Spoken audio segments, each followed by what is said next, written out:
வணக்கம் ஜெயஹிந்த். இன்னைக்கு நம்ம சேனல்ல ஒரு முக்கியமான அப்டேட் பார்க்க போறோம். சீனாவுடைய அதிபர் ஷி ஜின்பிங் ஒரு ஓப்பன் கால் ஒன்று கொடுத்துருக்காரு. அதாவது டாலருக்கு பதிலாக சைனாவுடைய யுவான் இன்னைக்கு குளோபல் ரிசர்வ் கரன்சியாக இருக்கணும் அப்படின்ட்டு. பிரிக்ஸ் ஆரம்பித்த காலத்திலிருந்து குறிப்பாக அந்த லாஸ்ட் 3-4 இயர்ஸ் பார்த்தீங்க அப்படின்னா ஒரு விஷயம் ரொம்ப அதிகமாக பேசப்பட்டுச்சு. நம்ம இதை பற்றி ஏற்கனவே ஒரு டீட்டெயில் வீடியோ போட்டிருக்கோம். அதாவது டாலரைசேஷன், டாலருக்கு மாற்றா அப்படின்றது. ஸோ டாலர் ஏன் மாற்றா இன்னொரு இது வேணும் அப்படின்ற போது 3 முக்கியமான விஷயம். எந்த இடத்தையுமே நீங்கள் டாலர் ட்ரேட் பண்ணும் பொழுது, நம்ம ஒரு இம்போர்ட் பண்ணுறோம் இல்லை எக்ஸ்போர்ட் பண்ணுறோன்னா உங்கள் கரன்சியில் நீங்கள் பண்ண முடியாது, இந்தியன் கரன்சியில் பண்ண முடியாது, டாலராக மாற்றி அதன் பிறகு இருக்கும். ஸோ கன்வர்ஷன் மார்ஜின் அப்படின்றது ஒரு ட்ரேட்லேயும் ஒரு வர்த்தகத்துலேயும் ஒரு குறிப்பிட்ட சதவீதம் அமெரிக்காவுக்கு போகுது.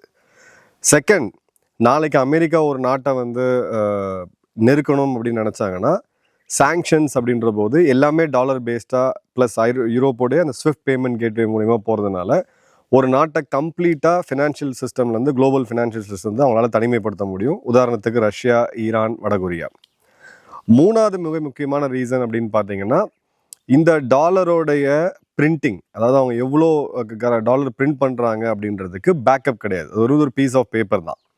ஸோ பேக்கப் இல்லாத ஒரு கரன்சி அப்படின்ற போது ஒரு கிளாசிக்கல் எக்ஸாம்பிள் எடுத்திங்கன்னா 2020 கோவிட் வருது, உலகமே முடங்கி போகுது, உலகத்தோடைய மொத்த பொருளாதாரமும் சுருங்குது. இந்த நேரத்தில் இந்த சப்ளை கம்மியானதுனால, சப்ளை வர்சஸ் டிமாண்ட் ஈக்குவேஷன் கொஞ்சம் இதானதுனால பொருட்களோட விலைவாசி அப்படின்றது உயர்ந்துச்சு. இப்போ இதே பிரச்சனை அமெரிக்காலேயும் வந்துச்சு. அமெரிக்கன்ஸ் என்ன பண்ணாங்க அப்படின்னு பார்த்தீங்கன்னா ட்ரில்லியன் கணக்கில் டாலரை பிரிண்ட் பண்ணி அவங்க மக்களுக்கு ஃப்ரீயாக கொடுத்தாங்க. இப்போ என்ன ஆகுது, உங்களுக்கு எல்லார்கிட்டையும் பணம் இருக்குது, அதே கூட்ஸை நம்ம சேஸ் பண்ணுறோம், அந்த சப்ளை அப்படின்றது லிமிட்டடாக தான் இருக்குது. ஸோ பொருட்களோட விலைவாசி இன்னும் அதிகமாக ஏறுது. இப்போ இந்த இடத்துல உலகம் முழுக்க அந்த விலைவாசி ஏற்றம் அப்படின்றது இது இந்தியாவுடைய பொருளாதாரத்தை பேஸ் பண்ணியோ இல்லை சைனாவுடைய பொருளாதாரத்தை பேஸ் பண்ணியோ கிடையாது. பேசிக்கலாக அவங்க டாலரை அதிகமாக பிரிண்ட் பண்ணதுனால. ஸோ இந்த இடத்துல தான் டாலரைசேஷன் அப்படின்றத முதல்ல முன்னெடுத்து அதுக்கு வச்சது யாருன்னு பார்த்தீங்கன்னா ரஷ்ய அதிபர் புதின் அவர்கள். இதை ஸ்ட்ராங்காக பேக்கப் பண்ணது யாருன்னு பார்த்தீங்கன்னா ஷி ஜின்பிங். பட் புதினோடைய அப்ஜெக்டிவ் அப்படின்றது வேறு, சைனாவோடைய ஷி ஜின்பிங்கோட அப்ஜெக்டிவ் அப்படின்றது வேறு. இந்தியா இதில் அர்ஜென்ட் பண்ணல. மல்டி கரன்சி பேமெண்ட் டிஜிட்டல் கேட்வேவை இந்தியா ப்ரொமோட் பண்ணாங்க. ஸோ 3 முக்கியமான நாடுகள் பிரிக்ஸில், இந்த 3த்துக்கும் தனித்தனி அப்ஜெக்டிவ் இருக்குது. ரஷ்யாவை பொறுத்த வரைக்கும் அவங்களுடைய கம்ப்ளீட் அசெட்ஸ், இப்போ ரஷ்யாவோடைய தொழிலதிபர்கள், உதாரணத்துக்கு இப்போது நம்மளுடைய இந்தியாவில் பார்த்தீங்கன்னா நயரா அப்படின்ற ஒரு நிறுவனம் இருக்குது. ராஸ்நெட்னு சொல்லக்கூடிய ரஷ்ய அரசு நிறுவனத்துடைய துணை நிறுவனம் தான் இது. இப்போ சடனாக ரஷ்யா மேலே ஒரு ஆக்ஷன் எடுக்கணும்னு சொல்லிட்டு அமெரிக்கா அந்த அசெட்ஸை எல்லாத்தையுமே ஃப்ரீஸ் பண்ணாங்க. ஸோ அந்த பாயிண்டில் இது ஒரு ஹெகிமோனியாக போகுது. ஸோ இந்த இடத்துல அந்த பவர் ஒரு நாட்டுக்கிட்ட இருக்கக்கூடாது. ஸோ மல்டிபிள் கரன்சி வேணும் அப்படின்றது தான் அவருடைய இதுவாக இருந்துச்சு. ஸோ பிரிக் கரன்சியை ஒரு சிம்பாலிக்காக ஒரு ப்ரொஜெக்ட் பண்ணதை பார்த்தோம் போன வருஷம். சைனாவை பொறுத்த வரைக்கும் அவங்க ஒரு மிகப்பெரிய பொருளாதாரம். இப்போ ஷி ஜின்பிங் சொல்லும்போது பார்த்தீங்க அப்படின்னா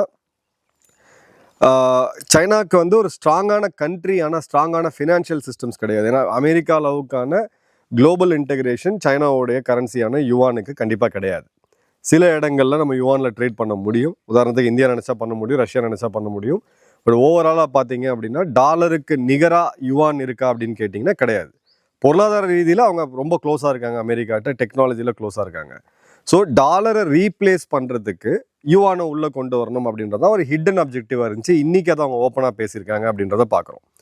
ஸோ இப்போ ஸ்ட்ராங் கரன்சி யுவானை நாங்கள் பேக்கப் பண்ணுறோம் அப்படின்ற போது இந்த இடத்துக்கு அவங்க ஓப்பனாக டிக்ளேர் பண்ணுறதுக்கு கொஞ்சம் வருடம் ஆச்சு. 2022 26 இந்த 4 வருஷத்தில் சைனா என்ன பண்ணாங்கன்னா டன் கணக்கில் குளோபல் மார்க்கெட்டில் கோல்டு வாங்கினாங்க.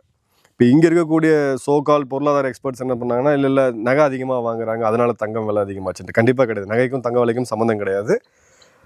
இது இன்ஸ்டிடியூஷனல் பையிங் நம்ம சொல்லுவோம். ஒரு நாடு வாங்கும் போது டன் கணக்கில் வாங்குவாங்க. ஸோ அந்த கோல்டு ரிசர்வை பேக் பண்ணி நாங்கள் யுவான் அவங்களுக்கு கொடுக்குறோம். ஸோ யுவான் அப்படின்றது நம்ம கோல்டில் பேக்கப் ஆகுது, அமெரிக்கா மாதிரி இஷ்டத்துக்கு பிரிண்ட் பண்ணி போடலை அப்படின்றது சைனாவுடைய வாதம்.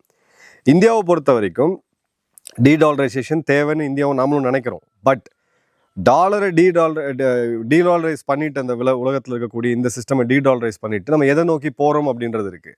ஸோ இதை கவுத்துட்டு நம்ம போய் சைனாட்ட வெல்றோம் அப்படின்றது ரொம்ப தவறாக போய்டும். ஏன்னா யுவானை ஸ்ட்ரென்தன் பண்ணுறதுக்கு இன்றைக்கி உலகத்தோட ஜிடிபியில் சமீபத்தில் IMF ரிப்போர்ட் படி எடுத்திங்கன்னா 17% குளோபல் ஜிடிபியில் இந்தியா கான்ட்ரிபியூட்டர். ஸோ இவ்வளோ பெரிய நாடு நாளைக்கு யுவானை பேக்கப் பண்ணி போனாங்க அப்படின்னா நம்மளை எதிரியோடைய கரன்சியை இன்னும் வலுப்படுத்தும் பொழுது நாம அவங்களுக்கு இன்டைரக்டாக நம்ம மேலே தாக்குதல் நடத்துறதுக்கு அவங்க ராணுவ பட்ஜெட் இன்க்ரீஸ் பண்ணுறதுக்கு நமக்கு அவங்க பொருளாதார ரீதியாக உதவுற மாதிரி போகும். ஸோ இந்த இடத்துல தான் இந்தியா இதில் அமைதி காக்குறாங்க. பட் இதில் ஒரு காமன் பாயிண்ட்டும் இருக்குது. இப்போது ஷி ஜின்பிங் இந்த நேரத்தில் இதை ஏன் சொல்கிறாரு அப்படின்னா, உலகம் முழுக்க டாரிஃப்ன்ற வேர்டு தான் இப்போ அதிகமாக பயன்படுத்தப்பட்டிருக்கு. இப்போ நவம்பரில் ஆரம்பித்து இப்போ வரைக்கும் பார்த்தீங்கன்னா ட்ரம்ப்போட இந்த அரசாங்கத்தில் அதிகமாக அவங்க வந்து புஷ் பண்ணிட்டு இருக்கிறது டாலர் டாரிஃப்னு சொல்லக்கூடிய இந்த ஒரு வார்த்தையை தான்.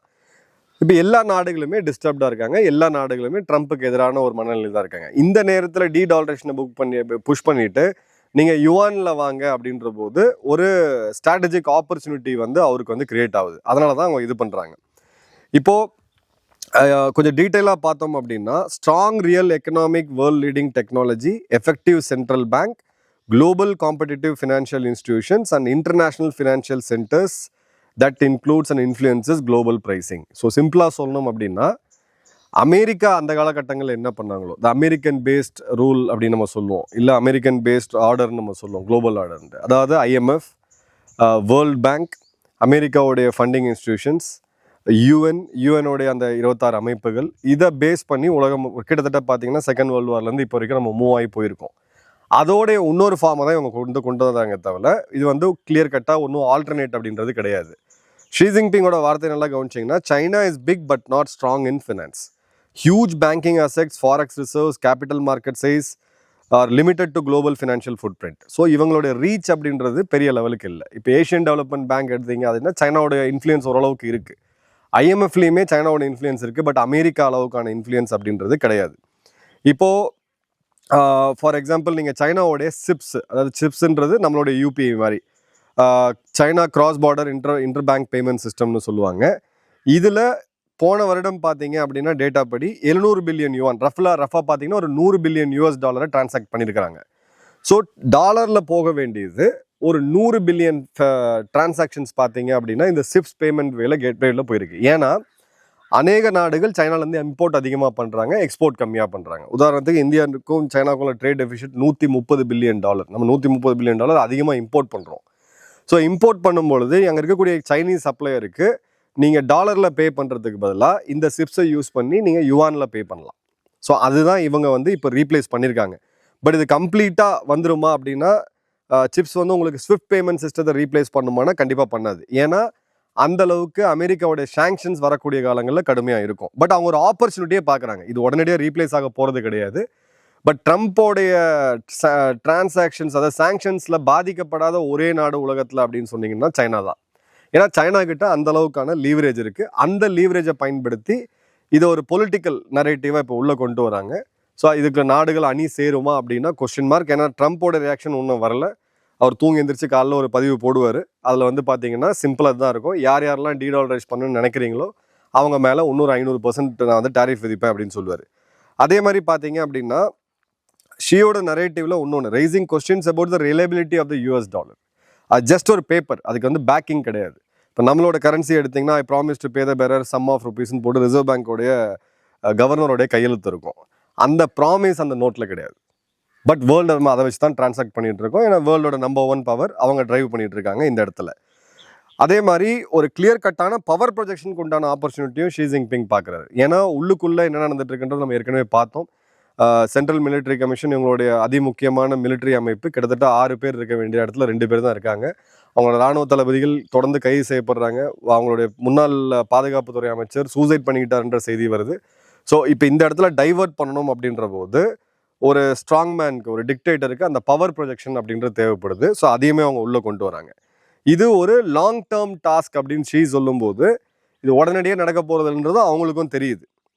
இப்போது யுவான் ஏன் ரிசர்வ் கரன்சி ஆக முடியாது அப்படின்னு பார்த்தோம்னா, யுவானோட டெட், அதாவது யுவானில் கடன் வாங்கின அந்த கடன் அப்படின்னு எடுத்திங்கன்னா உலகத்தோடைய மொத்த கடனில் 0.8% தான். 1% கூட இன்னும் ஃபுல்லாக அவங்க வரல.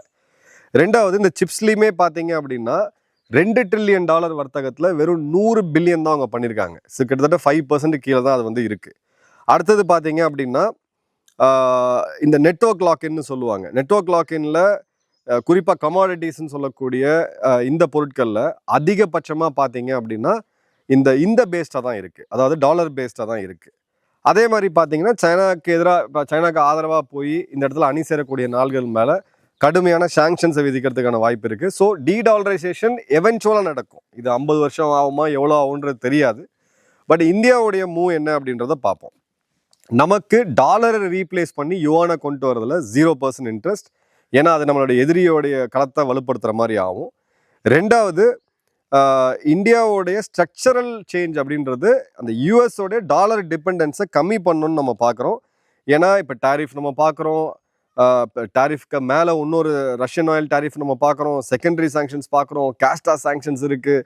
தொடர்ந்து அமெரிக்கா இந்த மாதிரியான இடங்களை நெருக்கடி பண்ணுறதுனால மல்டி கரன்சி வேர்ல்டில் தான் இந்தியா விரும்புது. இப்போது இந்தியாவுக்கும் ரஷ்யாவுக்கும் இருக்கும்போது நீங்கள் ரூபிளில் பே பண்ணுங்கள், ரஷ்யாவிலேருந்து இங்கே பேயும்போது ருபியில் பே பண்ணுங்கள், ரியாலில் பே பண்ணுங்கள். அது மாதிரி பார்த்தீங்கன்னா யூஏஇட்ட பே பண்ணுறோம் அப்படிங்கும்போது ரியாலில் பே பண்ணுங்கள். பட் ஒரு இதை கரன்சியை ரீப்ளேஸ் பண்ணி இன்னொன்று வரதில் இந்தியா வந்து கிளியர் கட்டாக இல்லை. அதே மாதிரி சைலண்டாக இந்தியா நம்மளோட ருப்பி ட்ரேடையுமே புஷ் பண்ணிட்டு இருக்காங்க. ருப்பி ட்ரேடுன்றது நம்மளுடைய அளவு உயரம் ஒரு மிடில் பவராக இருக்கக்கூடிய கண்ட்ரிக்கு அட்லீஸ்ட் நம்மளுடைய அண்டை நாடுகள் இப்போ ருப்பி பார்த்தீங்கன்னா இலங்கையில் ஒர்க் ஆகுது, மாலத்தீவில் ஒர்க் ஆகுது, நேபாள் பூட்டானில் ஒர்க் ஆகுது, பங்களாதேஷ்லையுமே ஓரளவுக்கு ஒர்க் ஆகிட்டு இருக்கு. இன்னும் அடுத்த கட்டமாக நம்ம ஆசியான் நாடுகளை நோக்கி போனோம். ஸோ ருப்பியை எவ்வளோக்கு எவ்வளோ நம்ம ட்ரேட் பண்ணுறோமோ அவ்வளோக்கு அவ்வளோ வந்து பார்த்தீங்கன்னா நம்ம இந்த மாதிரியான சாங்ஷன்ஸ்லேருந்து அவங்க சாங்ஷன்ஸே போட்டால் கூட நமக்கு அந்த தாக்கம் அப்படின்றது பெரிய லெவலுக்கு இருக்காது. ஸோ இந்தியாவுடைய பாலிசி மூவ் அப்படின்றது நம்ம டிஜிட்டல் பேமெண்ட்டை கொண்டு போகிறோம். ஸ்விஃப்ட்டுக்கு ஆல்டர்னேட்டாக டிஜிட்டல் பேமெண்ட்டில் வேர்ல்டோட லீடர் யாருன்னு நீங்கள் நம்பர் 1 யாருன்னா இந்தியா தான். ஸோ அந்த இடத்த நம்ம உள்ளே கொண்டு போகிறோம் அப்படின்றத பார்க்குறோம். Second multi currency trade. Third வந்து ருப்பியை முடிஞ்ச வரைக்கும் இப்போ யூஏஇ போன்ற நாடுகள் எங்கெங்கெல்லாம் நம்ம ஃப்ரீ ட்ரேட் அக்ரிமெண்ட் போட்டிருக்கோமோ, ஒமான், யூஏஇ போன்ற நாடுகளோட நம்ம ரூபாயில் டிரான்சாக்ட் பண்ண ஆரம்பித்தோம் அப்படின்ற போது நம்மளுடைய டாலர் டிபெண்டன்ஸ், நம்மளுடைய டாலர் எக்ஸ்போஷருமே கம்மியாகும். ஸோ கேம் பெருசு. இந்த இடத்துல ஷி ஜின்பிங்கோடைய இந்த அம்பிஷன் இப்போ ஏன் வெளியில் வந்திருக்குன்றதுக்கான ரீசன் பார்த்தோம். டீடாலரைசேஷன் நல்ல விஷயம்தான். பட் அது யுவானோட ரீப்ளேஸ் பண்ணுறது அப்படின்றது இங்கே ஒரு இடத்துல போயிட்டு பார்த்தீங்கன்னா தப்பிச்சு இன்னொரு இடத்துல போய் மாற்ற மாதிரி ஆகிடும். அது நடக்காது. இந்தியா அதை விரும்பாது. இந்தியாவுடைய ஆதரவு இல்லாமல் இதை வந்து சைனா பண்ண முடியாது. என்ன நடக்குன்ற இன்னொரு டீட்டெயில் அப்டேட்டில் பார்ப்போம். நன்றி, வணக்கம், ஜெய்ஹிந்த்.